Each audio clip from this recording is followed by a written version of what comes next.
And so we want to take a good biblical look at the topic, and that's what we've been doing. Our anchor verse throughout this entire study has been Ephesians 6:12, which says, "For we do not wrestle against flesh and blood, but against principalities, against powers, against the rulers of the darkness of this age, against spiritual hosts of wickedness in the heavenly places."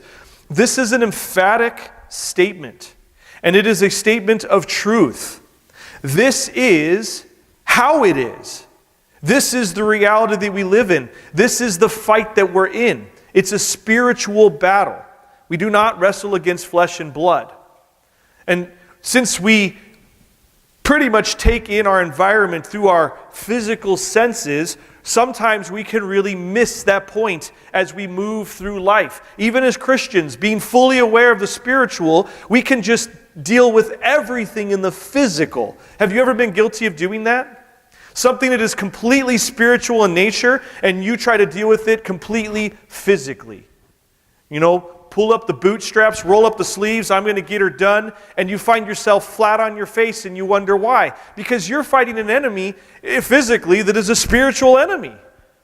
So often the difficulty we experience with each other. Even this morning, I don't know if you noticed, there was a little bit of confusion right at the beginning, and part of that was all in my head, right here at the pulpit, but that's the enemy. That's a spiritual battle trying to trip us up. This is a topic he doesn't want us talking about. Matter of fact, he doesn't want us opening up the Word at all. Right? So we're going to constantly be attacked as a church because we're a church that's going to constantly be opening up His Word.